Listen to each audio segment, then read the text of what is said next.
అంటే అన్య మతస్థుల్ని చంపాలి అని చెప్పేసి ప్రతి ఒక్క ముస్లిము దాని పనిగా పెట్టుకున్నారని చెప్పేసి నడుస్తుంది కదా. నిందలు ఏమన్నా వేసేవచ్చమ్మా? ఎందుకు వస్తున్నాయి నిందలు? ఇప్పుడు అక్కడ నిప్పు లేనిదే పొగ రాదు అంటారు. 100 ఏళ్ల 200 ఏళ్ల 300 ఏళ్ల క్రితం ఎక్కడైనా ఇస్లాంని స్వీకరించాలా లేదంటే మిమ్మల్ని నరికేస్తామని చెప్పి ఎవరైనా చెప్పి ఉన్నారా? అసలు నిజంగా ముస్లిమ్స్ కి ఆడవాళ్ళకి స్పెషల్ మంచి స్వేచ్ఛ ఉందా? 1400 సంవత్సరాల క్రితం మహాప్రవక్త ముహమ్మద్ సల్లల్లాహు అలైహి వసల్లం వారు మొట్టమొదటి పోరాటం ముస్లిం మహిళల హక్కుల కోసము.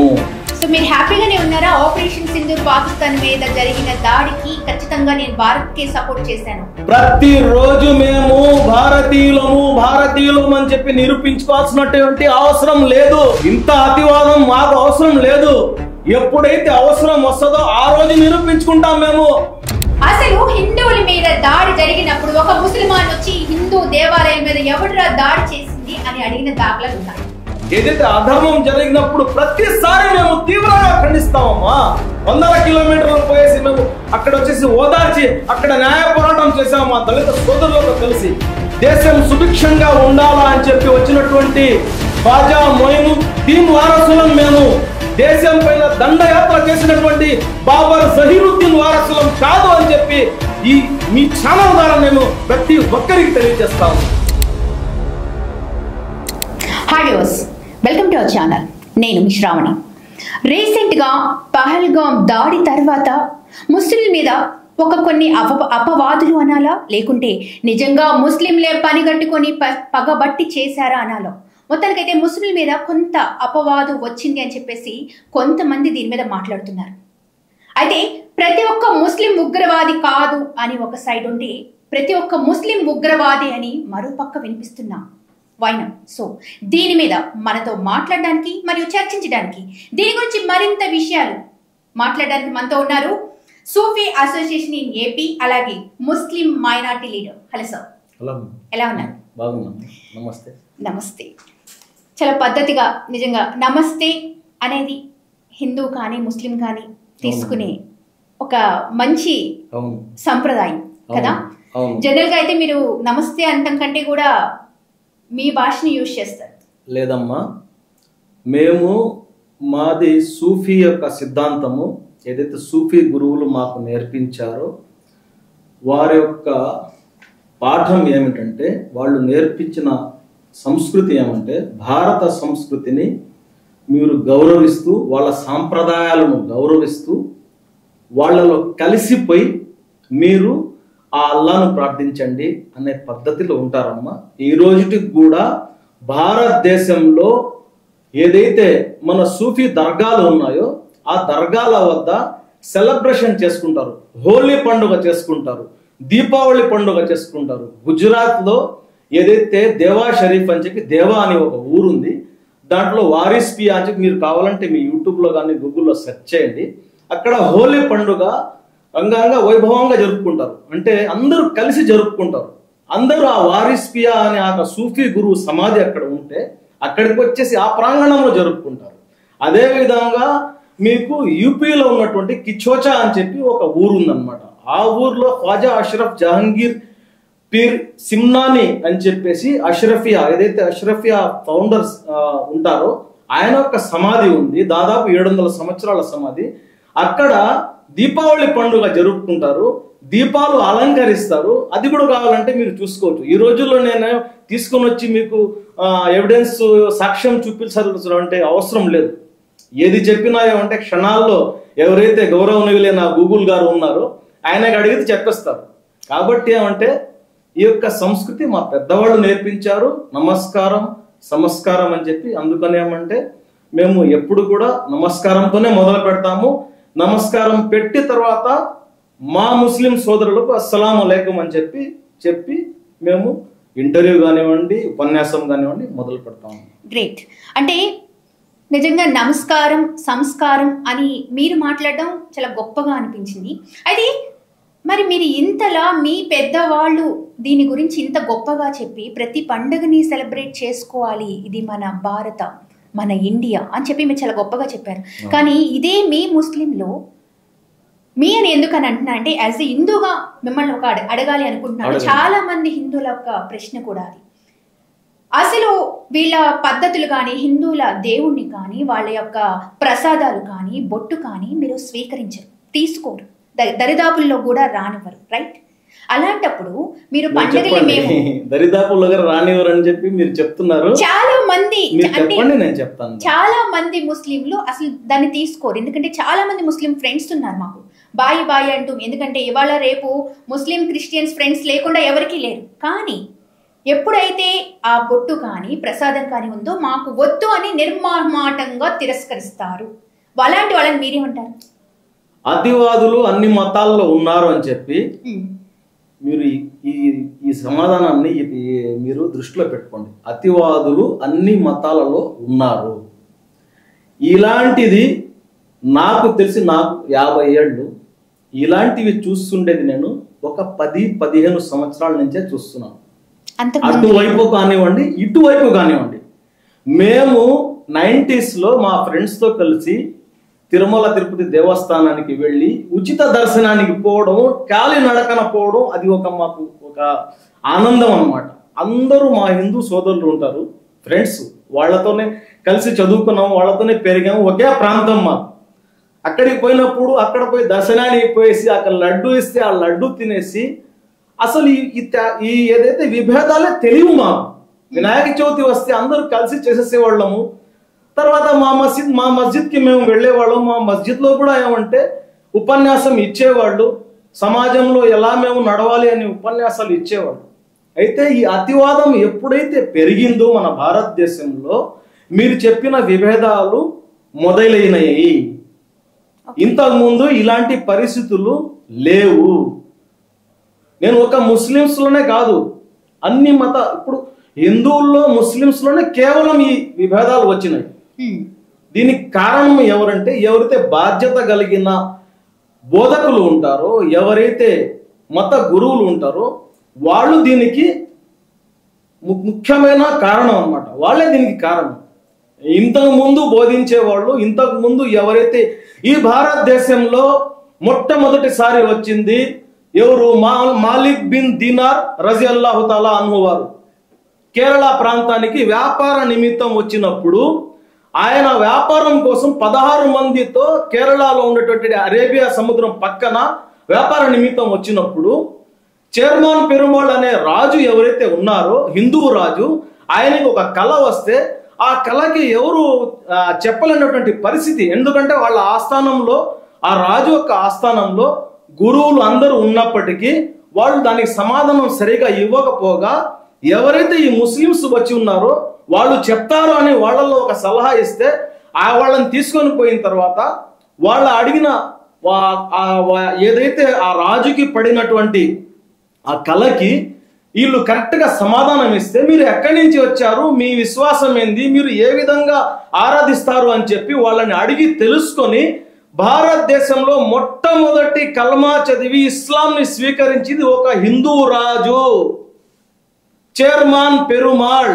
ఈ రోజుకి కూడా భారతదేశంలోనే మొట్టమొదటి మసీదు ఎక్కడైనా ఉందంటే, మస్జిద్ ఉందంటే అది కేరళలోను తిరుసూరులో ఆ మస్జిద్ ఉంది. అప్పటికి ప్రపంచంలో ఎక్కడ మస్జిద్ లేదు. మహాప్రవక్త ముహమ్మద్ సల్లల్లాహు అలైహి వసల్లం వారు కాబా నుంచి మక్కా నుంచి మదీనాకి కూడా రాలేదు. మదీనాలో కూడా మస్జిద్ నిర్మాణం జరగలేదు.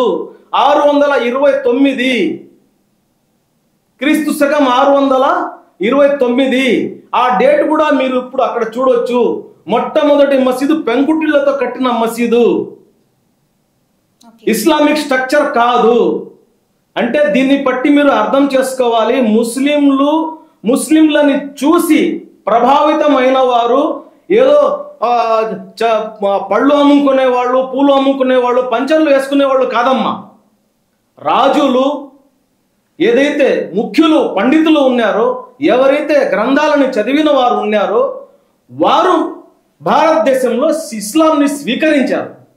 ఇస్లాంని స్వీకరించమని కూడా ఏ మత గురువు, ఏ సూఫీ గురువు చెప్పలేదు. కానీ ఇప్పుడు మరి ఇస్లాంలో ఖచ్చితంగా జాయిన్ అవ్వాలి, ఇస్లాంని, అల్లాని పూజించని వాడిని ఖచ్చితంగా చంపేయాలి, లేకుంటే అన్ని మతస్థుల్ని చంపాలి అని చెప్పేసి ప్రతి ఒక్క ముస్లిము దాని పనిగా పెట్టుకున్నారని చెప్పేసి నడుస్తుంది కదా. నిందలు ఏమన్నా వేసేవచ్చమ్మా. ఎందుకు వస్తున్నాయి నిందలు? ఇప్పుడు అక్కడ నిప్పు లేనిదే పొగ రాదు అంటారు. సో అలాంటి వాళ్ళు లేరు అని మీ ఉద్దేశమా? ఇందాకే చెప్పాను కదమ్మా, నిందలు ఎలాగైనా వేయవచ్చు, ఏమన్నా వేసేవచ్చు. నిందలకి నిజానికి చాలా తేడా ఉంటది. ఈ నింద ఇప్పుడే ఎందుకు వచ్చింది? ఇస్లాం భారతదేశంలో ఎప్పటి నుంచి ఉంది? 1400 సంవత్సరాల నుంచి ఇస్లాం ఉంది కదా. చరిత్ర వెనక్కి తిరిగి చూసుకోండి ఒక్కసారి. 100 ఏళ్ల, 200 ఏళ్ల, 300 ఏళ్ల క్రితం ఎక్కడైనా ఇస్లాంని స్వీకరించాలా లేదంటే మిమ్మల్ని నరికేస్తామని చెప్పి ఎవరైనా చెప్పి ఉన్నారా? చరిత్ర తీసి చూసుకోండి. ఈ దేశంలో దేశం సుభిక్షంగా ఉండాలా అని చెప్పి వచ్చినటువంటి ఖ్వాజా మొయినుద్దీన్ వారసులం మేము. దేశం పైన దండయాత్ర చేసినటువంటి బాబర్ జహీరుద్దీన్ వారసులం కాదు అని చెప్పి ఈ మీ ఛానల్ ద్వారా నేను ప్రతి ఒక్కరికి తెలియజేస్తా ఉన్నాను. రైట్.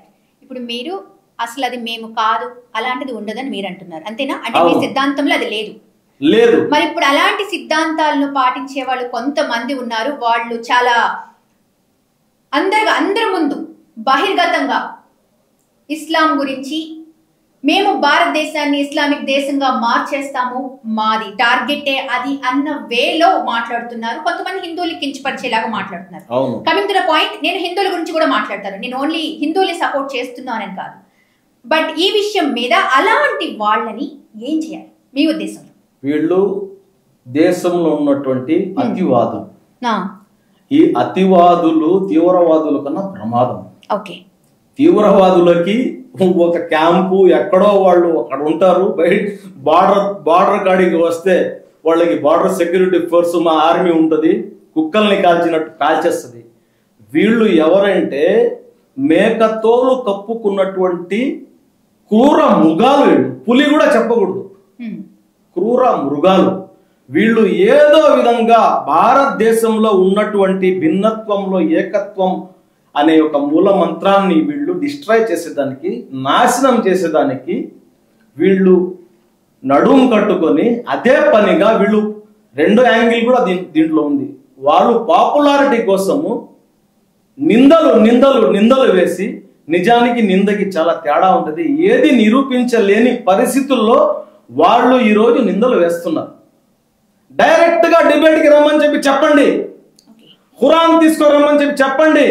ఖురాన్ లో ఎంతో మంది తెలుగు అనువాదం చేసి ఉన్నారు. ఒక ఎగ్జాంపుల్ మీకు చెప్తాను. ఒక తెలుగు అనువాదంలో బిస్మిల్లాహిర్ రహ్మానిర్ రహీం అంటే అల్లా పేరుతో ప్రారంభం అని చెప్పి, ఇంకొక అనువాదంలో అల్లా పేరుతో ప్రారంభిస్తున్నాను అని చెప్పి ఒక దాంట్లో ఉంది, ఒక దాంట్లో ప్రారంభిస్తున్నాను అల్లా పేరుతో అని ఉంది. ఇలాంటివన్నీ అర్థం చేసుకోవాల్సినటువంటి అవసరం కూడా వాళ్ళకు ఉంది. ఒక్క ఖురానే కాదు, హదీసులు ఉన్నాయి. ఏ విధంగా పురాణ ఏదైతే మీకు ఇతిహాసాలు ఉన్నాయో, పురాణాలు ఉన్నాయో, వీటన్నిటిని స్టడీ చేస్తారు. ఇక్కడ వచ్చేసరికి ఒక్క ఖురాన్ని మాత్రమే పట్టుకుంటారు, హదీస్ని వదిలేస్తారు. హదీసులు ఉన్నాయి. ఖురాన్లో ఒక వాక్యం వచ్చినప్పుడు దీన్ని ఎలా అమలు చేశారు ప్రవక్త ముహమ్మద్ సల్లల్లాహు అలైహి వసల్లం వారు అని చెప్పేసి హదీస్ని కానీ చూస్తే దాంట్లో మీకు ఆ బ్యాలెన్స్ కనిపిస్తుంది. Okay. Coming to the ladies అండి, ముస్లింలో లేడీస్కి మంచి ప్లేసే ఉంది అని మీ ఉద్దేశమా? అంటే ఇట్ మీన్స్ వాళ్ళని అధికారికంగా తొక్కేస్తున్నారు, వాళ్ళకి ఒక రకమైన స్వేచ్ఛ లేదు అనేది బయట వినిపిస్తున్న టాక్. అసలు నిజంగా ముస్లిమ్స్కి, ఆడవాళ్ళకి స్పెషల్లీ మంచి స్వేచ్ఛ ఉందా? ఈ ప్రపంచంలో భూమండలం పుట్టినప్పటి నుంచి ఎన్నో సివిలైజేషన్స్ జరిగితే, ఎన్నో మతాలు వస్తే, 1400 సంవత్సరాల క్రితం మహాప్రవక్త ముహమ్మద్ సల్లల్లాహు అలైహి వసల్లం వారు ఉద్యమించిన పోరాటంలో మొట్టమొదటి పోరాటం ముస్లిం మహిళల హక్కుల కోసము. ఇది మీరు గమనించాలి. ఇది పచ్చి అబద్ధము. ఇది ఇస్లాంలో ఏదైతే మహిళల పైన వేస్తున్నటువంటి నింద. ఇది ఏ మహిళ కూడా ఈరోజు బానిసలాగా బతకడం లేదు. ప్రతి మహిళకి వాళ్ళ హక్కులు పరిపూర్ణంగా ఇస్తున్నారు. దుర్వినియోగం చేసే వాళ్ళ గురించి, అవగాహన లేక చేసే వాళ్ళ గురించి మనం మాట్లాడాల్సిన అవసరం లేదు. ఎవరికైతే అవగాహన లేదో వాళ్ళకి అవగాహన కల్పించాల్సినటువంటి బాధ్యత ఈ మత గురువులది, మత బోధకులది అని చెప్పి కూడా ఈ సందర్భంగా మీకు నేను తెలియజేస్తున్నాను. అదే విధంగా ఎవరైతే అతివాదులు ఉన్నారో, ఇస్లాంని బద్నాం చేయాలని చెప్పి చూస్తున్నారో, వాళ్ళు వేసే అపవాదం కానివ్వండి, ఇందులో ఎలాంటి వాస్తవాలు లేవు. మొన్నటి వరకు కూడా సౌదీ అరేబియాలో ఇలాంటిది ఉన్నాయి అని చెప్పి చెప్తుంటే, ఈ రోజు సౌదీ అరేబియాలో ఇమిగ్రేషన్ లో, మొన్న నేను పోయినప్పుడు, మక్కా యాత్రకు పోయినప్పుడు ఇమిగ్రేషన్ లో లేడీ ఆఫీసర్ ఉంది, ఎయిర్పోర్ట్ లో లేడీ ఆఫీసర్లు ఉన్నారు. స్వేచ్ఛ లేకపోతే వాళ్ళు ఎక్కడ ఉండాలా? ఇళ్లలో ఉండాలా? ఎయిర్లైన్స్ లో పని చేస్తున్నారు, డ్రైవింగ్ చేస్తున్నారు, అన్ని చేస్తున్నారు కదా, ఇంకేం కావాలమ్మా? ఈరోజు మన భారతదేశంలో సోఫియా ఖురేషి లెఫ్ట్ కర్నల్ ఏ స్థానంలో ఉంది? ఆపరేషన్ సింధూర్ కి నాయకత్వం వహించినటువంటి సోఫియా ఖురేషి ఎక్కడున్నారు? సో మీరు హ్యాపీగానే ఉన్నారా? ఆపరేషన్ సింధూర్ పాకిస్తాన్ మీద జరిగిన దాడికి ఖచ్చితంగా నేను భారత్ కే సపోర్ట్ చేశాను, మేము భారత్ తోనే ఉన్నాము అని మీరు ఖచ్చితంగా గుండె మీద చేసుకొని చెప్తారా? ప్రతిరోజు మేము భారతీయులము అని చెప్పి నిరూపించుకోవాల్సినటువంటి అవసరం లేదు. ఇంత అతివాదం మాకు అవసరం లేదు. ఎప్పుడైతే అవసరం వస్తుందో ఆ రోజు నిరూపించుకుంటాం మేము. పరీక్షలు వచ్చినప్పుడు పరీక్షటప్పుడే మీరు పరీక్షలు రాస్తారా, లేదంటే ప్రతిరోజు పరీక్ష రాస్తారా చెప్పండి? ఆపరేషన్ సింధు నిర్వహించినటువంటి నరేంద్ర మోడీ గారికి హ్యాట్స్ ఆఫ్ చేస్తున్నాం మేము. ఎందుకంటే భారతదేశంలో ఈ రోజు భారత్ జోలికి వస్తే దేశంలో ఉన్నటువంటి అన్ని మతాల వారిని కలిసి ఒక టీం లాగా ఏర్పాటు చేసి బుద్ధి చెప్తామని చెప్పినటువంటి ఈ గవర్నమెంట్ కి కూడా హ్యాట్స్ ఆఫ్ చేస్తున్నాం మేము. హర్షించాము మేము ర్యాలీలు తీసాము.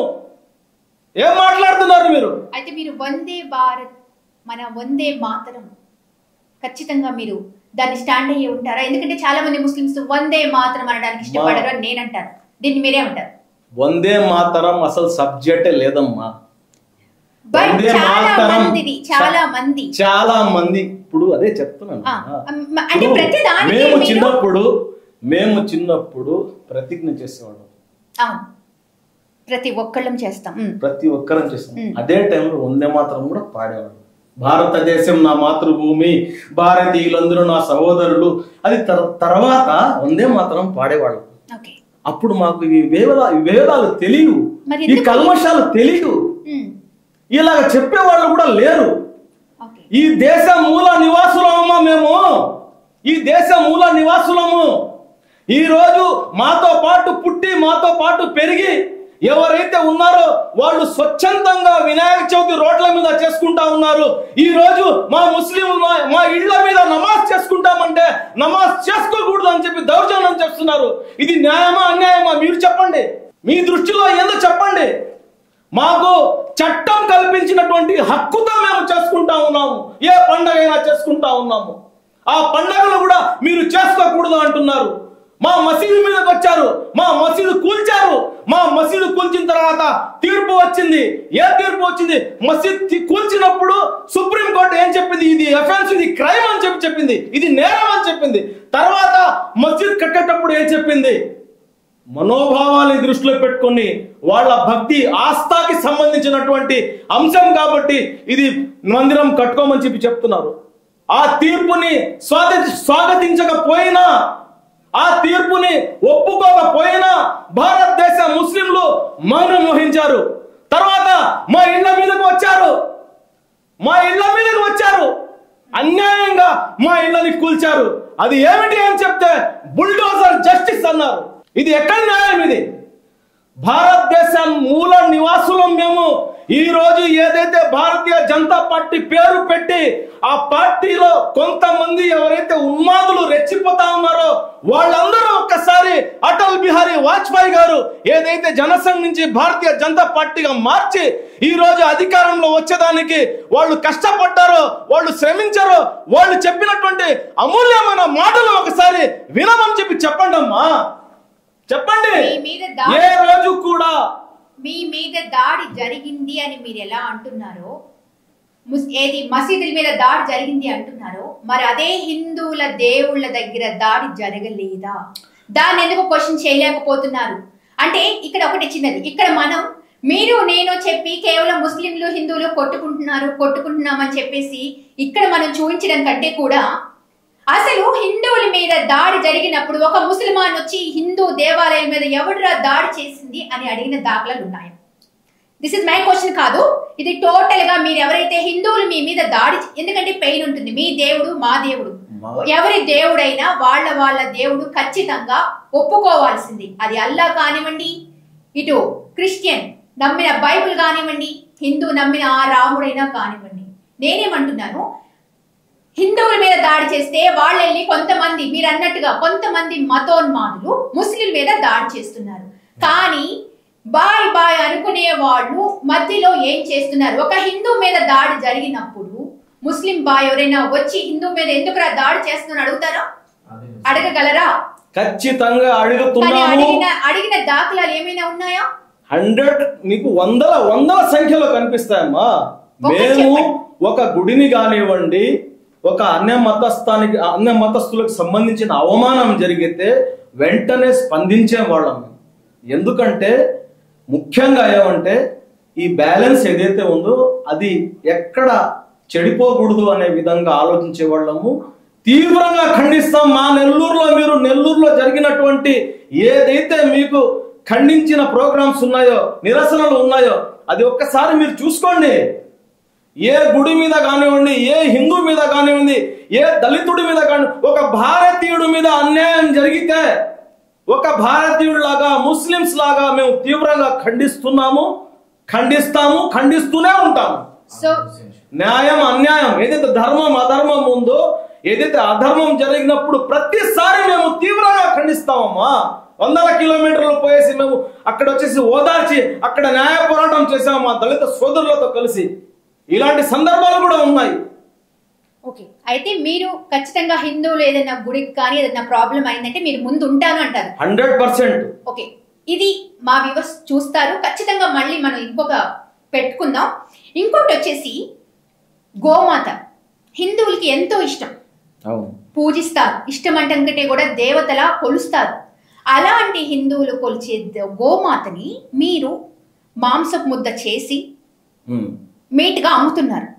అసలు ఇది నిజంగా అంటే ఇస్లాంలో ఈ గోమాతని వధించి తినండి అనే ఏమైనా ఉందా? ఇది నా క్వశ్చన్ మాత్రమే.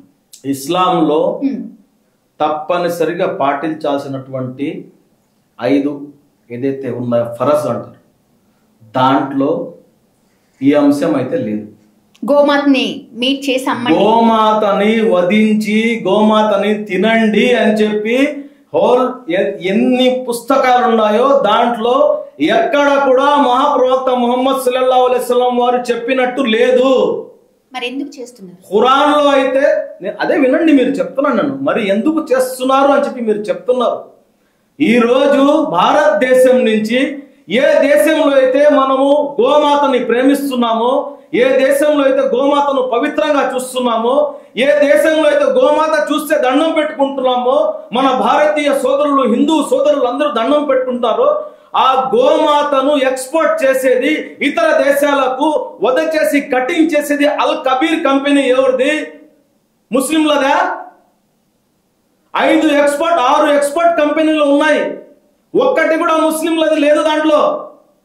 ఏ విధంగా చెప్తారు మీరు? ఇంకొక విషయం, ఈ రోజుటికి కూడా మీరు ఒకవేళ తినేవాళ్ళు ఉన్నారేమో, ప్రవక్త ముహమ్మద్ సల్లల్లాహు అలైహి వసల్లం వారు గోమాతను ఉద్దేశించి ఒక మాట ఖచ్చితంగా చెప్పి ఉన్నారు.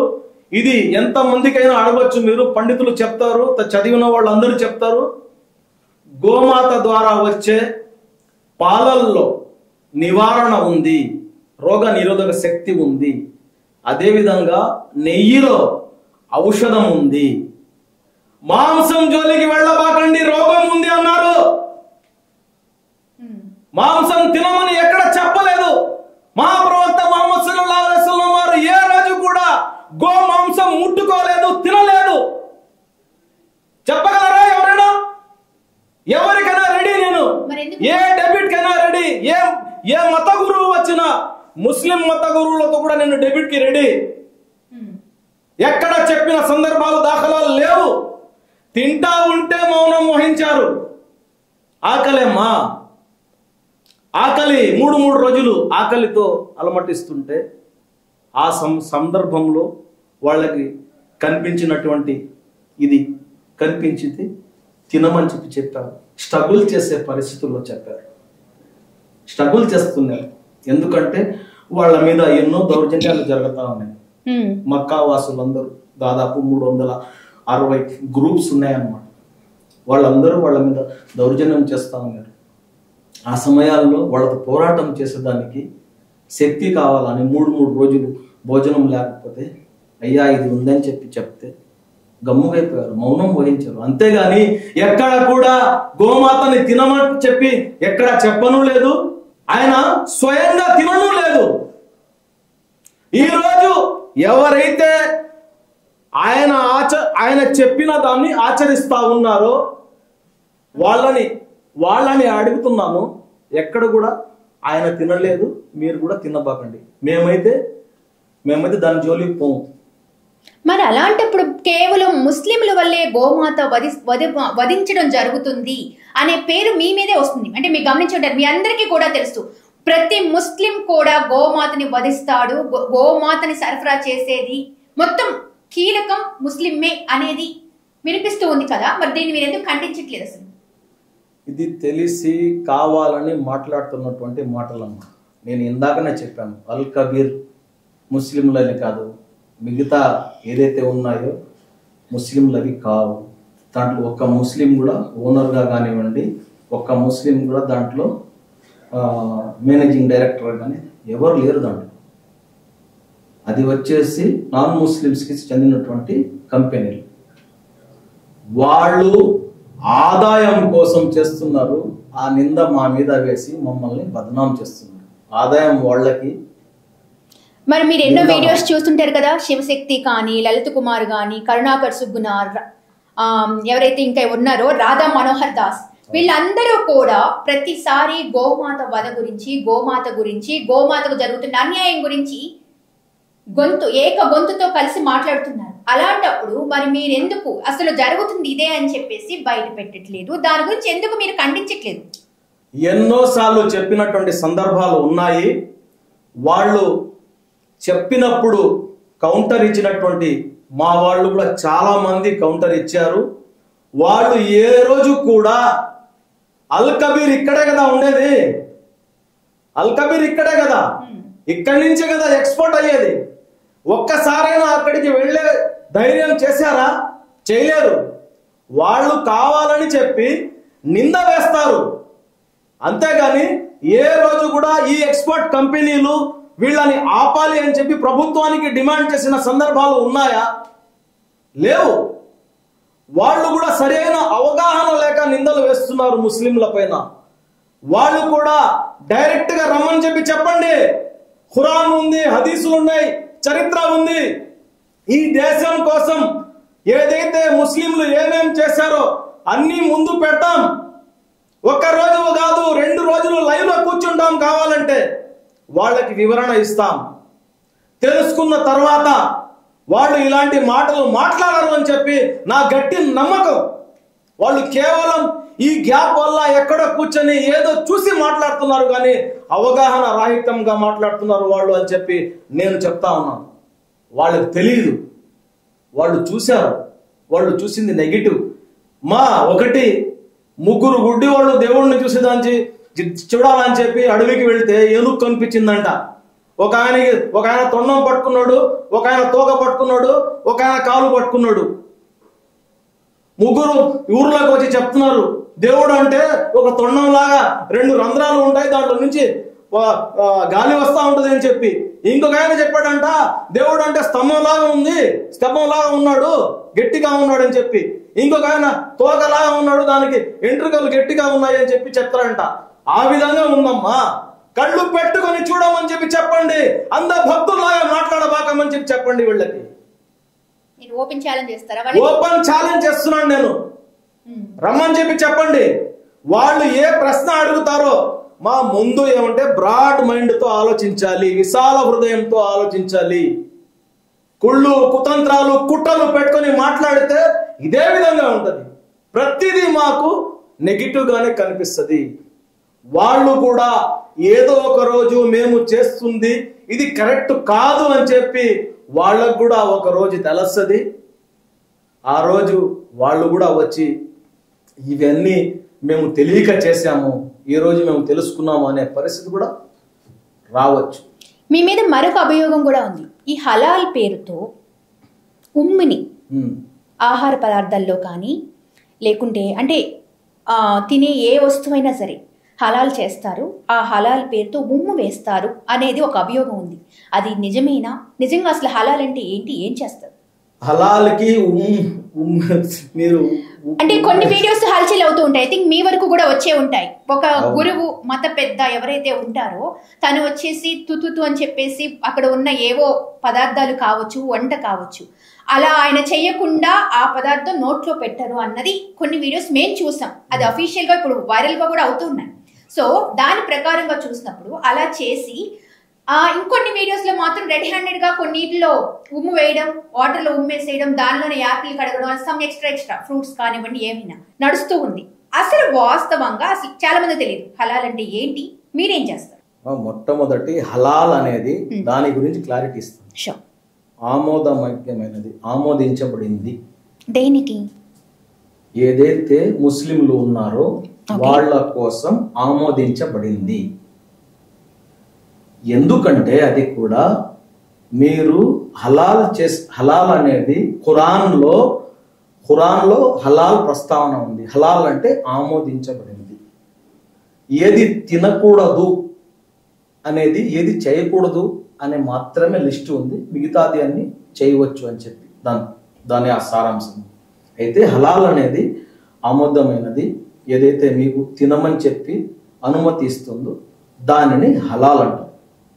నేను హలాల్ చేయకుండా ఝట్కా తినేస్తాను అంటే అల్లాహకు దాని ద్వారా వచ్చే నష్టం ఏం లేదు. ప్రవక్త గారికి కూడా దాని ద్వారా వచ్చే నష్టం లేదు. ఏ విధంగా అయితే ఈ హలాల్ కోసుకొని తింటారో అదే విధంగా దీన్ని కోసుకొని తినకపోతే హరాం అంటారు. మద్యపానం సేవించడం కూడా హరాం అంటారు. వ్యభిచారం కూడా హరాం అంటారు. ఈ కేటగిరీలోనే ఇవి కూడా వస్తాయి. అయితే ఇది నీ మంచి కొరకు చెప్తున్నాము. ఏదైతే రక్తం ఉంటుందో ఆ రక్తము మీరు హలాల్ చేస్తే, హలాల్ యొక్క విధానం ఏమంటే మీరు భూమి మీద ఏదైతే నాలుగు కాళ్ళ జంతువు ఉంటుందో దాన్ని భూమి మీద పడుకోపెట్టి దానికి ఒక సరైన యాంగిల్ ఉంటుంది, దాంట్లో కట్ చేసి ఫస్ట్ నుంచి 1.5 రౌండ్కి ఇక్కడ ఉన్నటువంటి ఇది కట్ చేయాలని దానికి ఒక ప్రక్రియ, దానికి ఒక పద్ధతి ఉంది. ఆ విధానంగా చేస్తేనే దానికి నొప్పి తగలదు అని చెప్పి దాన్ని హలాల్ అంటారు. అదేవిధంగా 2 కాళ్ళకి సంబంధించిన ఏదైతే కోడి ఉందో దాన్ని చేత్తో పట్టుకొని చేస్తారు, దాన్ని కింద పడుకోబెట్టరు, దాన్ని చేతిలో పట్టుకొని చేస్తారు, నీళ్లు వేసి. ఒకటేమో ఇది చెయ్యాలి అని చెప్పేసి, ఖచ్చితంగా చేయాలి అని చెప్పేసి ఏదైతే నేను 5 తప్పనిసరిగా పాటించాల్సినటువంటి ఉన్నాయో అందులో ఇవి లేవు. అసలు ముస్లింలు నాన్ వెజ్ తినాలని చెప్పి ఎక్కడైనా ఉందా? చెప్పండి. లేదు. నేను రోజు మాంసమే తింటాను. తినాలనుకుంటే తిను నాయన, లేకపోతే జీవితం అంతా వెజిటేరియన్ గా ఉండు. నువ్వు ఇస్లాం చెప్తుందా నీకు మేకలు, బర్రెలు, గొర్రెలు తినమని? చెప్పిందా ఇస్లాము? మహాప్రవక్త ముహమ్మద్ సల్లల్లాహు అలైహి వసల్లం వారు ప్రతిరోజు మాంసం తినేవారు కాదు. ఖర్జూరపు కాయలు, మేక పాలు తాగేవాళ్ళు, రొట్టె తినేవాళ్ళు. ప్రతిరోజు మాంసమా తిన్నారా? ఏదైతే అకేషన్స్ ఉన్నాయో, ఏదైతే అందరూ కూర్చుంటారో, ఒక 10 కుటుంబాలు 20 కుటుంబాలు కూర్చున్నప్పుడు ఉపదేశం ఇవ్వాలన్నప్పుడు వాళ్ళకి విందు కోసము ఒక గొర్రెను, ఒక మేకను కోసేసి అక్కడ విందు ఏర్పాటు చేసేవాడు. ప్రతిరోజు జంతువుల్ని చంపమని చెప్పి, జంతువుల్ని కోసుకొని తినమని చెప్పి ఇస్లాం అంటేనే నాన్ వెజ్ కాదు. ఇంకొకటి, మీరు ఉమ్మి అని చెప్పి చెప్తా ఉన్నారు. ఈ దేశంలో 20 కోట్ల మందికి పైగా ముస్లింలు ఉన్నారు. ఎన్ని కోట్ల మంది వ్యాపారాలు చేస్తున్నారు? మీరు చెప్పే పళ్ళ వ్యాపారాలు కానివ్వండి, మీరు చెప్పే తినబండారాలు కానివ్వండి, ఎన్ని కోట్ల మంది చేస్తున్నారు? మీరు మొత్తం యూట్యూబ్ ఎతకండి, ఒక 4-5 వీడియోలు కనిపిస్తాయి. అది కూడా ఏంది, దాన్ని ఫ్యాబ్రికేట్ చేసి చూపించి ముస్లింలని బద్నాం చేయాలనే విధంగా చేసినటువంటి వీడియో. ఏదైతే మీరు ఉమ్మినట్టు చెప్తా ఉన్నారో ఇది ఉమ్మడం కాదు, ఇది ఒక ప్రైవేట్ ప్రోగ్రాం. ఎవరైతే గురువులు ఉంటారో, సూఫీ గురువులు ఉంటారో వాళ్ళకి ఒక ఆస్థానం ఉంటుంది, ఆశ్రమం లాగా ఉంటుంది. అక్కడ వాళ్ళ పర్సనల్ శిష్యులు ఆయన్ని ఫాలో చేసేవాళ్ళు. వాళ్ళు ఎవరైతే ఉంటారో అక్కడ ఒక ప్రసాదం పెట్టినప్పుడు, లేదు ఆయనకి ఏమన్నా అక్కడ ప్రార్థనలు జరిగినప్పుడు ఆయన ఏం చేస్తారంటే ఊదుతారు. ఏదైతే ఖురాన్ యొక్క మంత్రాలు ఉంటాయో అదంతా చదివి నీళ్లలో, తినే వస్తువుల్లో కాదు, అది ఊది ఇస్తారు. వాళ్ళ శిష్యులు మాత్రమే తాగుతారు. అర్థమైందే? ఇది ఎలాంటి పరీక్ష అంటే, బ్రహ్మం గారు సిద్ధయ్య గారిని తీసుకుని వారితో పోతా ఉంటే ఒక కుక్క చనిపోయి ఉంటుంది, కుళ్ళిపోయి ఉంటుంది. అందరు శిష్యులని పిలుస్తారు, పిలిచి అది ఎవరన్నా తినగలరా పోయి అంటే అందరూ చిదరించుకుంటారు. సిద్ధయ్య ఏం చేస్తాడు, గురువా నీ ఆజ్ఞ శిరసా వయసి నేను పోయి తినేస్తున్నానని చెప్పి అక్కడికి పోయేసరికి వాళ్ళే.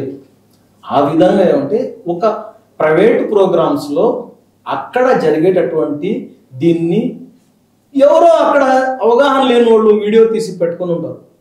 ఆ వీడియో తీసి ఫ్యాబ్రికేట్ చేసి దాంట్లో రకరకాల క్యాప్షన్లు, కాంట్రవర్సీతో కూడిన క్యాప్షన్లు పెట్టి, ఏముందమ్మా ఈ రోజుల్లో పైకి మీరు పంపిస్తా ఉంటారు వీడియో, కామెడీ కనిపిస్తే ఆగద్ది ఏలు, కాంట్రవర్సీ కనిపిస్తే ఆగద్ది.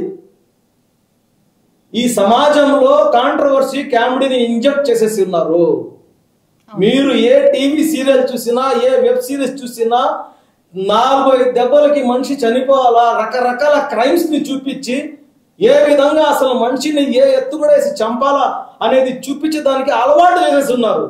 అదే కోవలో కొంతమంది ఇలాంటి వాళ్ళు కూడా కాంట్రవర్సీ నేను చేస్తేనే, ప్రస్తుతం ఎవరి మీద కాంట్రవర్సీ చేయాలా, ముస్లింల మీద కాంట్రవర్సీ చేస్తే నన్ను ఎక్కువ మంది చూస్తారు, ముస్లింలని తిడితే నన్ను ఎక్కువ వైరల్ అవుతాను, ముస్లింలు నా గురించి వాళ్ళు బ్యానర్ పట్టుకొని ధర్నాలు చేస్తే నేను ఫేమస్ అయిపోతాను అనే విధంగా తయారై ఉన్నారు.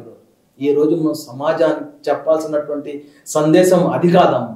భారతదేశం నా మాతృభూమి అని చెప్పి మేము చిన్నప్పుడు చదువుకున్న ఆ భారతదేశం నేటి ఆధునిక యుగంలో కూడా ప్రపంచంలోనే ముందు వరుసలో ఉండాలి, ప్రపంచ వ్యాప్తంగా గర్వించదగ్గ విధంగా ఉండాలి అని చెప్పి ఈ రోజు మన దేశం నుంచి వేరే దేశానికి వెళ్ళినప్పుడు ఏమిటి మీ ఇండియాలో గొడవలు జరుగుతున్నాయి, హిందూ ముస్లిం గొడవలు అని చెప్పి అడిగే పరిస్థితి కాకుండా మీ ఇండియా ఇంత అభివృద్ధి చెందిందా అనే పరిస్థితికి మనం తీసుకొని పోవాలమ్మా. ఈ రోజు ఈ భారతదేశానికి అబ్దుల్ కలాం లాంటి వాళ్ళు కావాలి, ఈ భారతదేశానికి కసబ్ లాంటి వాళ్ళు వచ్చిన భారతదేశం అంతా అలాంటి వాళ్ళని తరిమి తరిమి పిచ్చి కుక్కల్ని కొట్టినట్టు కొట్టాలి. అలాంటి ఉద్దేశం మైండ్ లో పెట్టుకొని వచ్చిన వాడు ఏ మతానికి చెందిన వాడు కానివ్వండి, మన దేశంలో ఉండేటటువంటి సంస్కృతిని, సాంప్రదాయాలని ఎవరైతే వాళ్ళు ఆ సాంప్రదాయాలని చెడపాలని చెప్పి చూస్తారో వాళ్ళని కూడా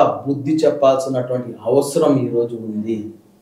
ఈ విభేదాలు కానీ మనము తీసుకోకుండా, ఈ విభేదాలు రాకుండా కానీ చూసుకుంటే మన భారతదేశము ఏదైతే విశ్వ గురువు ఏదైతే ఇప్పుడు చెప్తున్నారో అతి త్వరలోనే మన భారతదేశం, ఈరోజు మన భారతదేశంలో ఉండే వనరులు కానివ్వండి, మన భారతదేశంలో ఉండే ఐక్యత కానివ్వండి ఎక్కడ లేదమ్మా.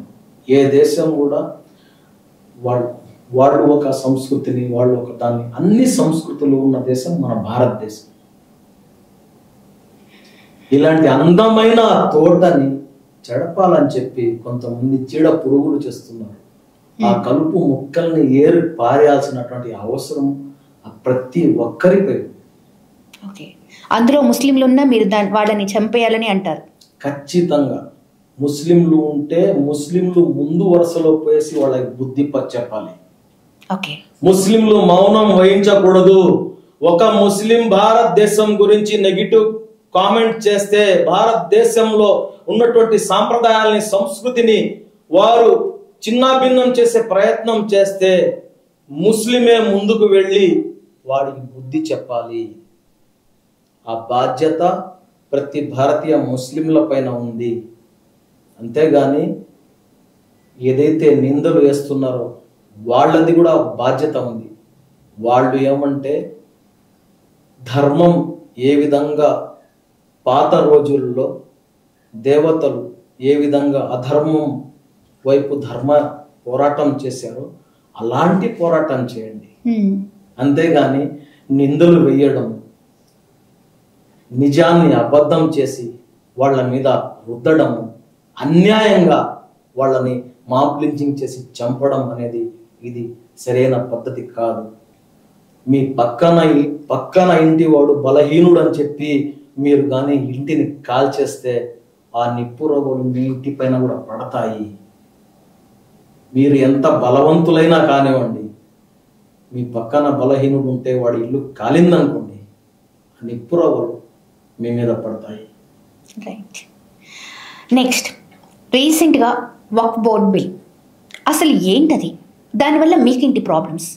వక్ఫ్ బోర్డ్ బిల్ వల్ల కాదమ్మా, వక్ఫ్ సవరణ చట్టం ఓకే ఏదైతే వచ్చిందో ఆ చట్టం పైన అభ్యంతరం ఎందుకు వ్యక్తం చేశామంటే, ఈ చట్టం ఆర్టికల్ 15, ఆర్టికల్ 23, 25, 26 ఇలాంటి ఆర్టికల్స్ ఏదైతే ఉన్నాయో దీనికి ఆక్రమణ చేసే విధంగా ఉన్నాయి కాబట్టి దీని మీద పోరాటం చేశాము.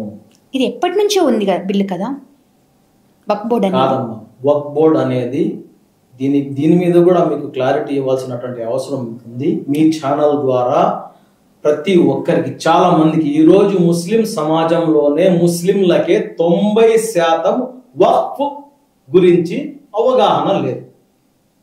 ఎందుకంటే వక్ఫ్ భూములు అందరికీ ఉండవు. కొద్దిమంది వక్ఫ్కి ఎవరైతే ఉంటారో వాళ్ళు దాన్ని మెయింటైన్ చేస్తూ ఉంటారు, వాళ్ళకి మాత్రమే తెలుస్తుంది. వాళ్ళకి కూడా తెలిసి ఉండదు. వక్ఫ్ బోర్డు అనేది 1956లో వక్ఫ్ బోర్డు వచ్చింది. ఓకే. వక్ఫ్ బోర్డు వచ్చేసి వక్ఫ్ బోర్డుకి భూములు కొనలేదు. వక్ఫ్ బోర్డుకి 1 సెంటు భూమి కూడా లేదు. వక్ఫ్ బోర్డుకి 1 సెంటు భూమి లేదు. వక్ఫ్ భూమి అని చెప్పి పిలువబడే ప్రతి భూమి ముస్లింలది. ముస్లింల భూమి అది. బహుమతులు ఇచ్చిన భూమి అది. విరాళాలు ఇచ్చిన భూమి అది. అల్లా పేరుతో ఇచ్చిన భూమి అది. 114 ఎకరాలు ఒక ఖాజీ గారు మొన్న చనిపోయారు తమిళనాడులో. 114 కోట్ల ఆస్తి ఆయన అల్లా పేరుతో దానం చేశారు. వక్ఫ్కి ఇచ్చారా? వక్ఫ్ బోర్డులో ఉద్యోగాలు చేసే వాళ్ళు తినమని చెప్పి ఇచ్చారా? లేదు వక్ఫ్ బోర్డు చైర్మన్లు వాళ్ళు విలాసవంతంగా వాళ్ళు తిరగాలని చెప్పి వాళ్ళు ఆస్తులు కూడగొట్టుకోవాలని చెప్పి ఇచ్చారా? వాళ్ళకి ఇచ్చారా? అది ఎవరికి ఇచ్చారు? అల్లా పేరు మీద ఇచ్చారు. అల్లా పేరు మీద ఇచ్చారు. అదే విధంగా ముస్లిం సమాజానికి విద్య అదే విధంగా వాళ్ళ ఏదైతే నిరుపేదలు ఉంటారో ఆ నిరుపేదలకి వాళ్ళు సంక్షేమం కోసం ఇచ్చినటువంటి భూమి అది.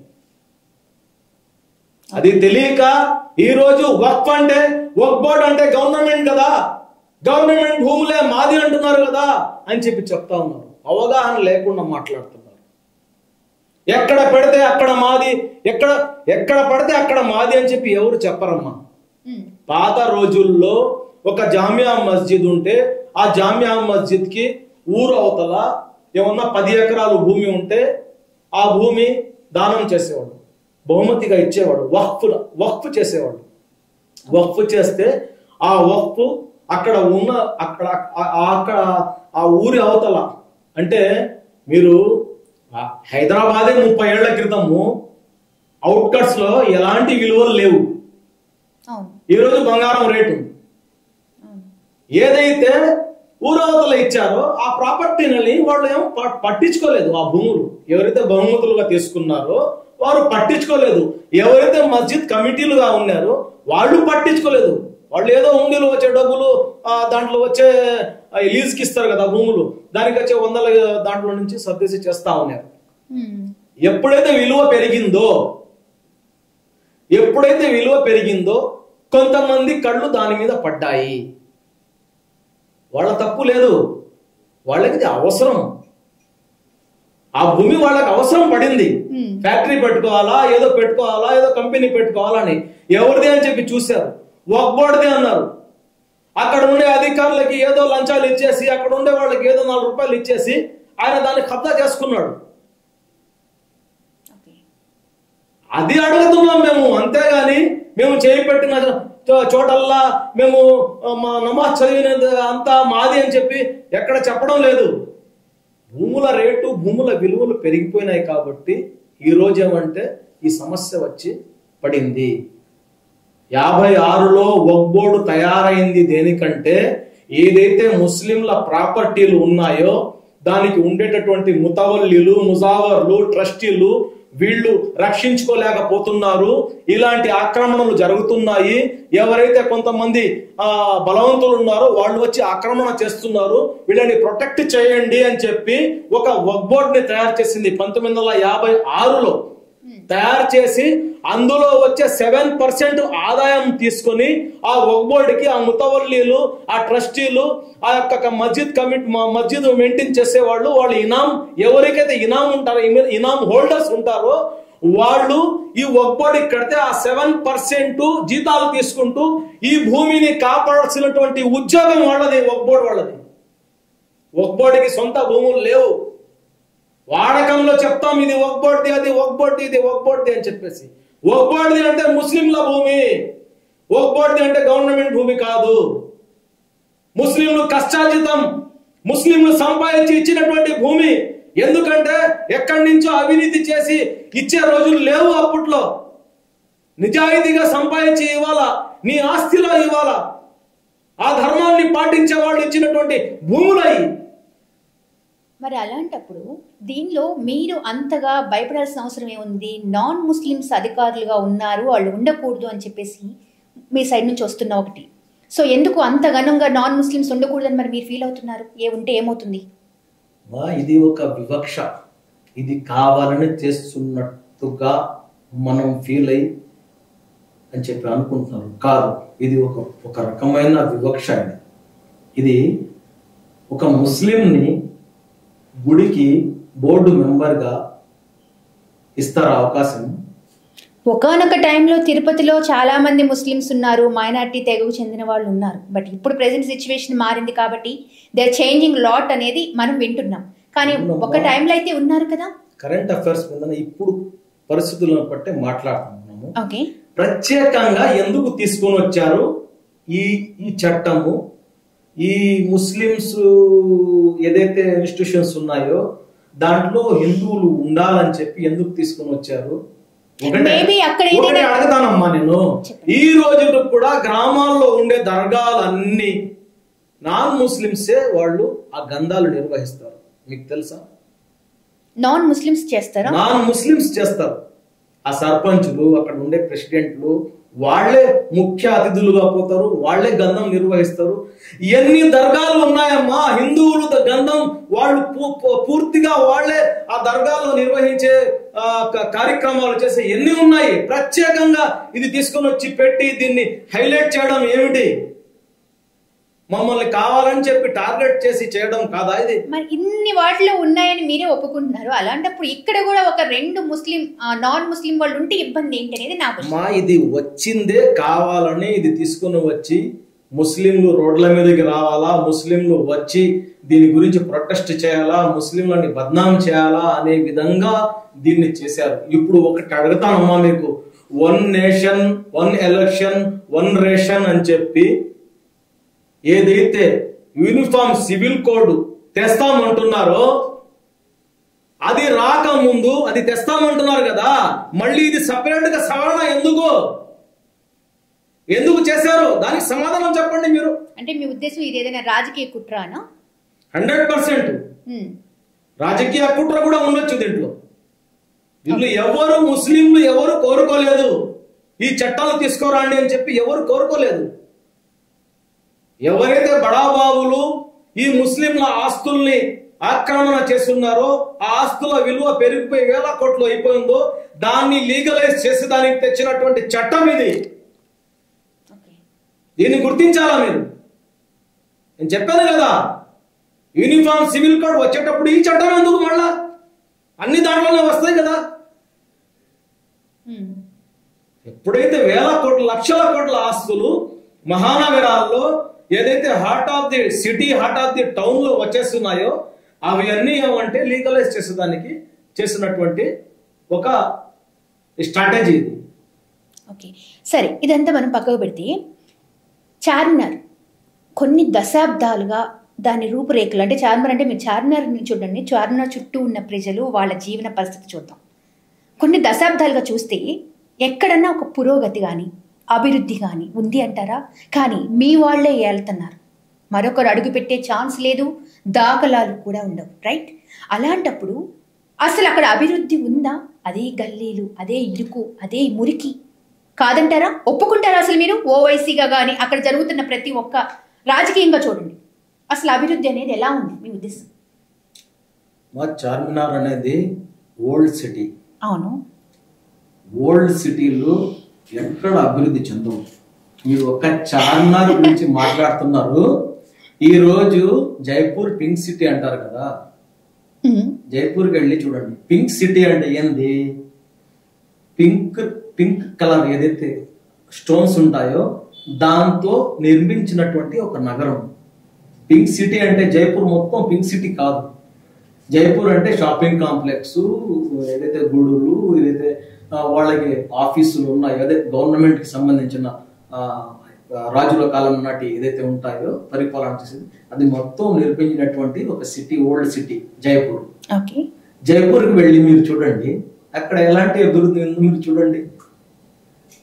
అదే విధంగా న్యూఢిల్లీ, ఓల్డ్ ఢిల్లీకి వెళ్ళండి. ఎందుకంటే అది ఆటోమేటిక్ గా కంజెస్టెడ్ అయిపోద్ది. పాలకులు వాళ్ళకి కావాల్సింది ఏంది? అక్కడ ఉండే ప్రజలకి ఎక్కడ డిస్టర్బ్ చేయకుండా పరిపాలించాలి. దాని ఇప్పుడు చార్మినార్ని మీరు కానీ ఎంక్రోచ్ చేస్తే ఏమైపోద్ది? ప్రళయం వచ్చేస్తుంది. ఒక లైన్ ని చేయగలరా? అదే నేను అంటున్నాను, ఉన్నదాన్ని మనం ఏదో చేయాలి అనట్లేదు, కానీ అక్కడ నేను అభివృద్ధి అనేది ఏదో ఇల్లు కట్టి బంగ్లాలు కట్టేసి ఇంకేదో మీరు కానీ కాదు. కానీ మినిమం మౌలిక వసతులు లేనివి చాలా ఉన్నాయి అని చాలా బయటకు వచ్చాయి, కొన్ని కథనాలు కూడా వచ్చాయి. కానీ దాని మీద మీ వాళ్ళు ఎవరు కూడా స్పందించరు. ఎందుకనంటే ఒక ముస్లిం నాయకుడు ఉన్నాడు, ఆ నాయకుడికి మనం అండుండాలి అనే ఒక చిన్న సపోర్ట్ని తీసుకుంటున్నారు, మతాన్ని తీసుకుంటున్నారు. కానీ మనమే ఇక్కడ అన్యాయం అయిపోతున్నామే అని చెప్పేసి బయటికి రారే. అంటే అక్కడ కూడా మీ కమ్యూనిటీని మీరు కాపాడుకోవాలి అనుకుంటున్నారే, కానీ ఉన్న ప్రాబ్లమ్ని సొల్యూషన్స్ తెచ్చుకోవాలి అనే ఉద్దేశం లేదని నేను అంటా. ఏమంటారు? అట్లా ఎవ్వరు అనుకోరు. అంటే బాగుంది. ఎందుకంటే మీరు ఒక ఎమ్మెల్యే, ఒక ఎంపీ అక్కడ ఉండేది, మినిస్టర్లు కాదు. వాళ్ళు రాష్ట్ర రాజకీయాలు శాసించే పరిస్థితుల్లో లేరు. వాళ్ళు అపోజిషన్, వాళ్ళు మాట్లాడతారు, వాళ్ళు సామాజిక వర్గం గురించి మాట్లాడతారు, రెచ్చిపోయి మాట్లాడతారు, రెచ్చిపోయి వ్యాఖ్యలు చేస్తారు, అన్ని చేస్తారు. కానీ అభివృద్ధి అనేది ఎవరి చేతుల్లో ఉంటుంది? రాష్ట్ర పాలకుల చేతుల్లో ఉంటుంది. ఓకే, అభివృద్ధి అనేది ప్రతి ఒక్కరు కోరుకుంటారు. కాకపోతే నాకు కష్టం కలగకుండా నేను అభివృద్ధి చెందాలా అనేది చాలా మందిలో ఉంటుంది. అక్కడ కూడా అదే పరిస్థితి. అక్కడ స్పెసిఫిక్ గా మీరు స్పెషల్ గా ఏమంటే ప్రత్యేకంగా అక్కడ ముస్లింలు ఆ దృష్టితో చూడాల్సినటువంటి అవసరం లేదమ్మా. ఒక హైదరాబాద్ ఇప్పటి వరకు ఎంత ఉందో అంతవరకు మాత్రమే చేయగలరు, ఎవరు వచ్చినా అంతే. ఎందుకంటే ఆ హైదరాబాద్ అనే చార్మినార్ ప్రాంతంలో అది ఒక టూరిస్ట్ ప్లేస్. అది అన్ని రాష్ట్రాల నుంచి, ఇతర దేశాల నుంచి నిత్యం అక్కడికి టూరిస్టులు వస్తూ ఉంటారు. అక్కడ ఎంక్రోచ్ చేసి మళ్ళీ రీకన్స్ట్రక్షన్ చేయాలంటే అది చాలా పెద్ద ప్రాసెస్. ముందేమంటే పబ్లిక్ ఒప్పుకోరు, జనం ఒప్పుకోరు. ఒక ముస్లిమ్సే కాదు, నాన్ ముస్లిమ్స్ కూడా ఉన్నారు అక్కడ, వాళ్ళు ఒప్పుకోరు. ఎప్పుడైనా విన్నారా మా మా కొట్టు మా ప్రాపర్టీ సగం పోయినా పర్వాలేదు, ఇది అభివృద్ధి చెందాలని చెప్పేవాళ్ళు ఉన్నారు? లేరు. ఇప్పుడు మొన్న గుల్జార్స్లో అగ్ని ప్రమాదం జరిగింది. అవును. అయినా కూడా వాళ్ళు అగ్ని ప్రమాదం జరిగినప్పుడు మాకు ఈ స్పేస్ లేదు, ఇది ఎంకరేజ్ చేయండి అని చెప్పి ఎవరైనా చెప్పారా? అక్కడే వాళ్ళు దాన్ని అలవాటు పడిపోయి ఉన్నారు. దాన్ని ఇంకా ఏం డిస్టర్బ్ అయిపోద్దేమో, మా ఆస్తి వెళ్ళిపోద్దేమో, మాకు ఉండే ఇది చిన్న కొట్టు ఉంది, అది వెళ్ళే దుకాణం ఉంది, అది వెళ్ళిపోద్దామో, లేదు ఎంకరేజ్ చేస్తే ఒక నెల 2 నెలల పాటు ఈ అంగళ్ళు మూసేయాలేమో, ఆ యాంగిల్లో ఆలోచిస్తారు వాళ్ళు. కాబట్టి ఇక్కడ మీరు ఎక్కడ కూడా కమ్యూనిటీ పరంగా ఆలోచించాల్సిన అవసరం లేదు. వాళ్ళు ఎంతవరకు చేయాలో అంతవరకు చేయగలరు, కానీ దానికి మించి చేయలేదు. Next coming to that love jihad, మీ అందరికీ సుపరిచితం. ఎందుకనంటే స్పెషల్గా ముస్లిం వాళ్ళు లవ్ జిహాద్ పేరుతో, లవ్ పేరుతో అమ్మాయిల్ని ట్రాప్ చేస్తారు, ట్రాప్ చేసి వాళ్ళ దానిలోకి మార్చుకుంటారు అనేది బాగా వినిపిస్తుంది ప్రజెంట్ సిచ్యువేషన్ కూడా. ఇప్పుడు కూడా మనం నిజంగా ఒక మీ పర్సన్, మీ అబ్బాయి, సమ్ రిలేటివ్ ఒక అమ్మాయి, హిందూ అమ్మాయిని పెళ్లి చేసుకుంటానన్నప్పుడు మీరు ఎలాంటి షరతులు ఇస్తారు? అసలు ఎలా ఉంటుంది? అసలు మీరు చెప్పింది మొత్తం నిరాధారం. ఇది దీంట్లో ఎలాంటి ఆధారాలు లేదు. అంటే లవ్ జిహాద్ లేదు, లవ్ జిహాద్ కి సంబంధించిన ఆధారం లేదు. ఇది ఒక నింద.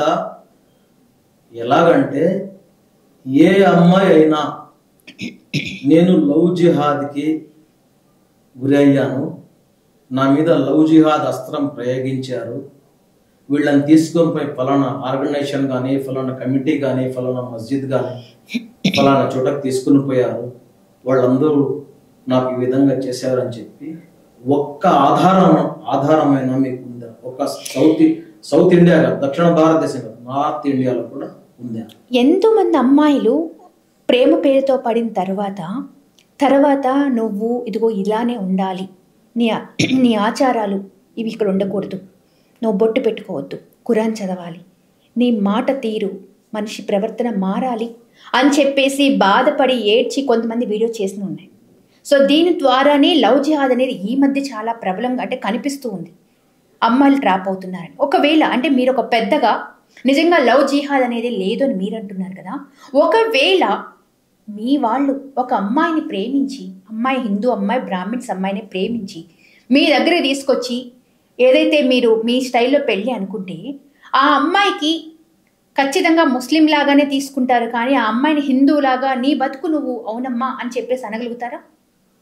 మీరు చెప్పినటువంటి ఎన్నో విషయాలు మా సమక్షంలో మేము స్టేషన్లకు వెళ్ళి మా దగ్గరికి వచ్చినటువంటి సందర్భాలు ఉన్నాయి. ఒక ముస్లిం అబ్బాయి హిందూ అమ్మాయే కాదు, హిందూ అబ్బాయి ముస్లిం అమ్మాయి, అదేవిధంగా క్రిస్టియన్ అబ్బాయి ముస్లిం అమ్మాయి, ముస్లిం అబ్బాయి క్రిస్టియన్ అమ్మాయి, ఇలాంటి చాలా చూసింది. ముందుగా వాళ్ళకి ఇచ్చే కౌన్సిలింగ్ ఏమంటే, నువ్వు ముస్లిము, నువ్వు తీసుకొని వచ్చింది చాలా బాగా చేసావు అనేది కాదు. మీరిద్దరిలో మతాలకు అతీతంగా మీరు పరిపూర్ణంగా ప్రేమించుకుంటున్నారు అంటే, మీరు నిజాయితీగా ప్రేమించుకుంటున్నారు, మీ ప్రేమలో నిజాయితీ ఉందా, లేదా ఆకర్షితులై మీరు పెళ్లి చేసుకునే దానికి వచ్చారా అనేది కోణంలోనే చూస్తాము. కానీ ఈ అమ్మాయి ముస్లిం కాబట్టి బాధ్యతురాలు ఏంది, ఈ అబ్బాయి ముస్లిం కాబట్టి ఈ హిందూ అమ్మాయిని తీసుకుని వచ్చాడు అని అలాంటి దృష్టితో ఎప్పుడు చూడలేదమ్మా, ఎప్పుడు జరగను కూడా లేదు. మేము వస్తే పెద్దలు, మా ప్రాంతంలో ఉండే పెద్దలు కానివ్వండి, మేమంతా అలాంటి సమస్య వచ్చినప్పుడు, ఒకవేళ సమస్య అయి వస్తే చాలా మంది స్టేషన్కి వెళ్ళిపోయేసి స్టేషన్లోనే పెళ్లి, మేజర్లు అయి ఉంటారు, స్టేషన్లో పెళ్లి చేసుకుంటారు, రిజిస్టర్ మ్యారేజ్ చేసుకుంటారు, వస్తూ ఉంటారు.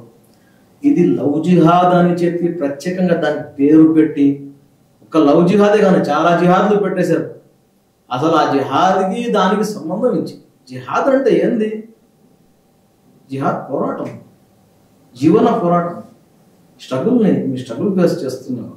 మీ మీద ఎవరైనా దౌర్జన్యం చేస్తున్నారు, మీ హక్కుల్ని మీరు హరిస్తున్నారు. అలాంటప్పుడు మీ మీద జరిగే దౌర్జన్యాన్ని మీరు సహించడం, ఆ హింసని సహించడం కూడా అది పాపం అని చెప్పి చెప్తుంది ఇస్లాం. కాబట్టి దీనికి ఏమంటే మీ స్థాయికి తగ్గట్టు మీరు ఎదురు తిరగాలి. వీలైతే చేత్తో లేదంటే నోటితో, కనీసం మనసులో అయినా ఇది పాపం అని చెప్పి అనుకోవాలి. అన్యాయం జరగటం అలాంటి ప్రయత్నాలతో ముందుకు సాగాలి. అదే చెప్తుంది ఇస్లాం.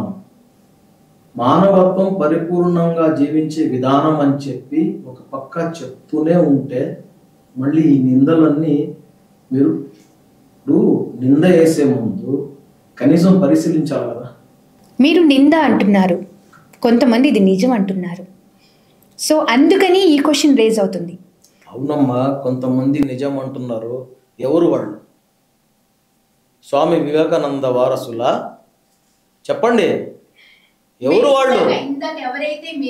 రమణ దీక్షితుల వారి వారసుల మత గురువుల? ఎవరు? ఈరోజు భారతదేశంలో ఉన్నటువంటి మత గురువులు ఎంతమంది ఉన్నారో వాళ్ళు ఎవరు కూడా ఇలాంటి మాటలు మాట్లాడడం లేదు. ధర్మాన్ని రక్షించండి అంటున్నారు. ధర్మం పట్ల ఎలాగా మీరు వ్యవహరించాలి, మీరు ధర్మాన్ని మీరు రక్షించండి, ధర్మంతో మీరు ముందుకు వెళ్ళండి అంటున్నారు. లవ్ జిహాద్ ఎవరు తీసుకొని వచ్చారు? ధార్మిక గురువు ఎవరన్నా చెప్పారా? చెప్పలేదే. కొంతమంది ట్రాప్ అనేది లేదమ్మా, అసలు ట్రాప్ అనేది లేదు.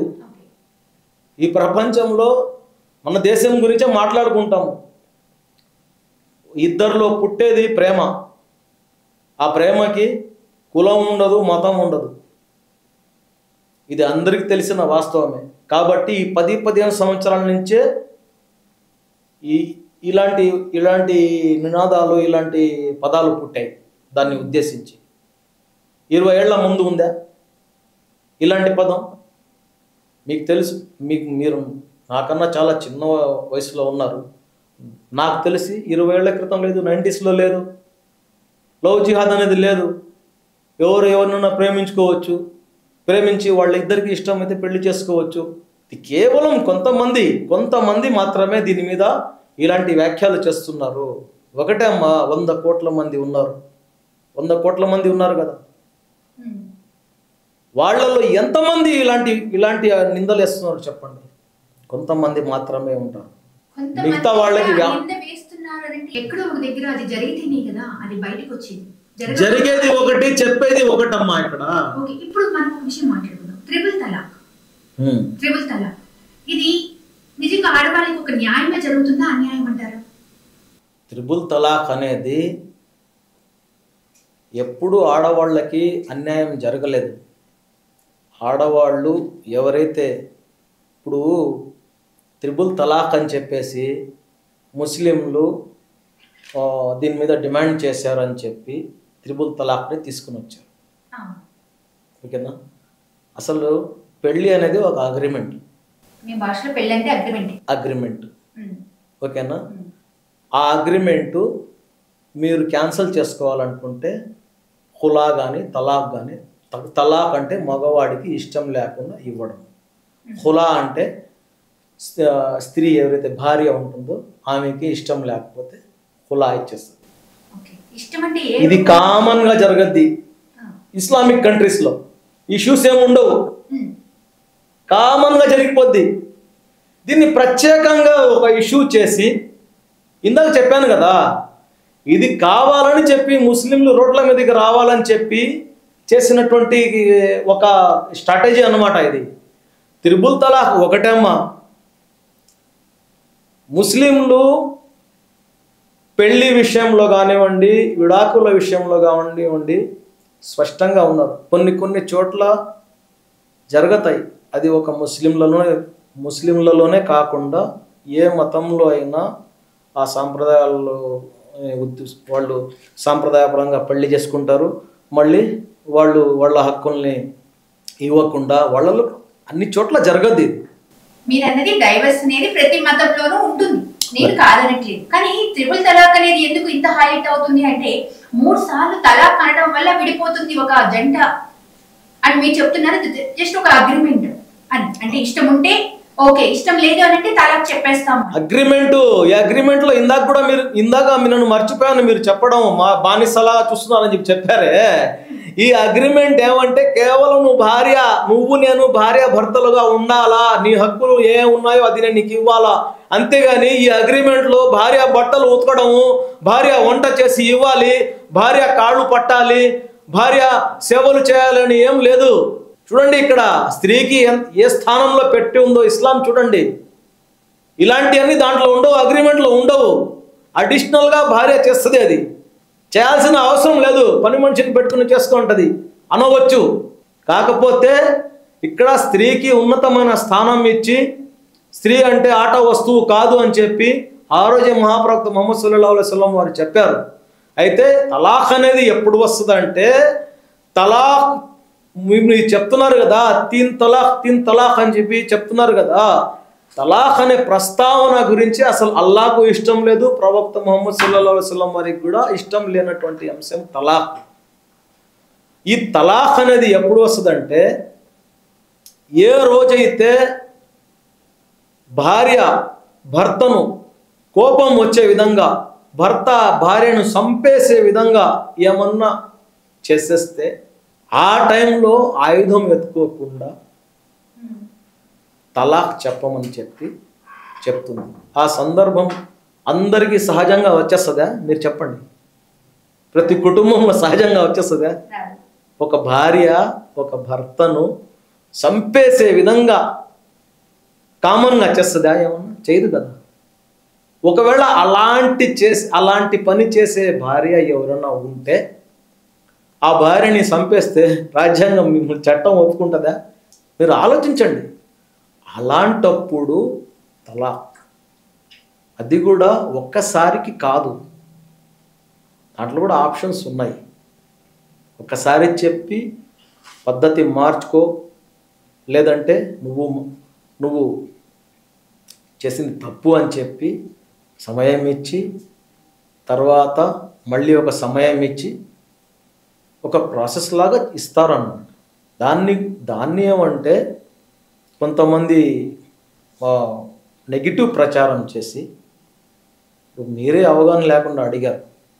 ఒక్కసారి మీరు కానీ స్టడీ చేసి ఉంటే మీకు తెలిసి ఉంటుంది. ఎన్నోసార్లు మా వాళ్ళు కూడా చెప్పి ఉన్నారు. కాకపోతే ఇది నార్త్లో ఉండేటటువంటి మత గురువులు తరచూ చెప్తా ఉంటారు. మనకు భాష వల్ల వచ్చే గ్యాప్ కాబట్టి, తెలుగులో అనువాదం చేసేవాళ్ళు చాలా తక్కువ కాబట్టి, అది కూడా ఏమంటే ఇలాంటి విషయాలు చెప్పేవాళ్ళు చాలా తక్కువ. అసలు మన ఆంధ్ర రాష్ట్రంలో, తెలుగు రాష్ట్రాల్లో ఎంతసేపటికి ఛాందాసవాదంనే బోధిస్తూ ఉంటారు. ఛాందాసవాదం బోధించే మత గురువులు అంటే కూడా నాకు చాలా కోపం. ఎందుకంటే ప్రస్తుతం పరిస్థితుల దృష్ట్యా మనము యువతని కానివ్వండి, మనం సమాజాన్ని కానివ్వండి ఉద్దేశించి మాట్లాడాలి. లవ్ జిహాద్ మీద శివశక్తి పీఠం అని చెప్పి ఏదో ఉంది, కరుణాకర్ సుగుణ అని, అదేవిధంగా లలిత్ కుమారు, రాధా మనోహర్ దాసు, వీళ్ళు ఏమంటే విపరీతంగా ఫ్రస్ట్రేషన్ చూపిస్తూ రెచ్చిపోతాము. ముస్లింలు అని చెప్పేసి వీళ్ళు వేసే నింద ఏదైతే ఉందో, ఇది నింద అనే అనుకుంటున్నాను. ఇది కానీ నిజమైతే, వీళ్ళు చెప్పింది ట్రాప్లో తీసుకొని వీళ్ళు ఏదైతే చెప్తా ఉన్నారో, ఇలాంటిది ఏమన్నా జరిగితే, ఒక హిందూ ఆడబిడ్డకు అన్యాయం జరిగితే వీళ్ళకన్నా ముందు మేము ఉంటాము. ఇది అసలు సమాజం మొత్తానికి ఏమంటాం మా చెప్పేది. ఎవడో ఎదవాడు 420 పని చేస్తే, పేరు అబ్దుల్లా ఉన్నంత మాత్రాన వాడు పరిపూర్ణమైన ముస్లింలో ఆచరించని వాడు ముస్లిమా? వాడు ఎవడో ఎదవ పని చేస్తే, ఇస్లాంలో మద్యం సేవించకూడదు, హరాం, అది నిషేధించింది. మద్యం సేవించేవాళ్ళు, వీళ్ళు వచ్చి మత్తు తీసుకునేవాళ్ళు, వీళ్ళు చేసే పనులకి ముస్లింలు అంటే మాకు బాధ ఇదా? మేము ముస్లింలు కాదా? ఇలాంటి అదే చెప్పేది, వీళ్ళు చెప్పేది ఇలాంటిది సంఘటన ఎక్కడ జరిగినా వీళ్ళకన్నా ముందు మేముంటాము. ఆ పేరుతో చెప్పండి మీరు, ఫలానా వాడు ఫలానా ఈ అన్యాయం చేశారు ఆడ కూతురికి అని చెప్పండి మీరు. వీళ్ళందరికీ చెప్తున్నాను, ముస్లిం సమాజం మొత్తం మీద వీళ్ళు అపవాదం వేయాల్సిన అవసరం లేదు. కాబట్టి ఇలాంటి అన్యాయం ఎక్కడ జరిగినా ముస్లింలు కానివ్వండి, మత పెద్దలు కానివ్వండి, ఎవరు దీనికి ప్రోత్సహించరు.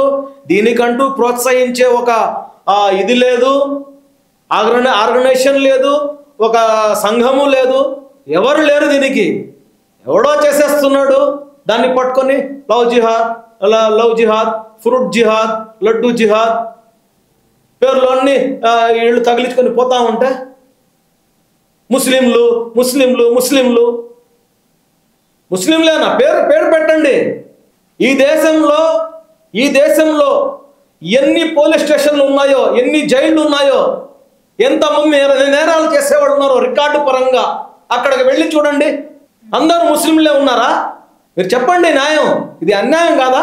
ఇప్పుడు మీరు అనేది ఎవరైతే తప్పు చేశాడో వాడి పేరుతో అనండి, కానీ ముస్లిం అని చెప్పి అందరిని అనొద్దు. ఓకే, ఒకవేళ నిజంగా అలాంటి ఒక వ్యక్తి మీ ముస్లిం వ్యక్తి అయితే అతన్ని ఖచ్చితంగా తప్పు ఒప్పుకునేలాగా వాళ్ళని ఖండించే విధంగా మీరు ఉంటారు అంటారు. ఖండిస్తూనే ఉన్నామమ్మా, ఇప్పుడు దాకా ఖండిస్తూనే ఉన్నాం, ఇక మీతో కూడా ఖండిస్తాం. ఓకే, ఎస్, చూస్తున్నారు కదా, మొత్తానికి ముస్లిం తప్పు చేస్తే అది ముస్లిం అయినా నా అనుకున్న వాడైనా తప్పు చేశాడంటే మేము ఖండిస్తాం, కానీ అది ముస్లిం అని చెప్పేసి వాళ్ళని వెనకేసుకురామంటున్నారు. అలాగే ఎవరైతే ఇప్పుడు ఈ మధ్య కాలంలో కొంతమంది హిందువులు ఖచ్చితంగా మన హిందుత్వం కోసం పోరాటం చేయాలని చెప్పేసి పోరాటం చేస్తున్నారో వాళ్ళకు కూడా ఒక ఛాలెంజ్ ఇస్తున్నారు. ఏంటంటే ఒకవేళ నిజంగా ముస్లిమే తప్పు చేస్తే మీరు ముస్లిం అని ఎందుకు అంటున్నారు? వాడికి ఒక పేరు ఉంటుంది కదా, వాడి పేరుతో అనండి అని చెప్పేసి ఇక్కడ ఓపెన్ ఛాలెంజ్ చేస్తున్నారు. సో ఖచ్చితంగా ఇది ఒక విధంగా ఆలోచించవలసిన విషయమే. ఎందుకంటే తప్పు ఉంటే దాన్ని ఖండిస్తాను అనడము, ఒకవేళ వాడు తప్పు చేశాడంటే తెగ నరకడం అనేది తప్పే కాదు అని చెప్పేసి చాలా క్లియర్ గా చెప్పడం జరిగింది. Anyways, thank you so much, such a valuable time.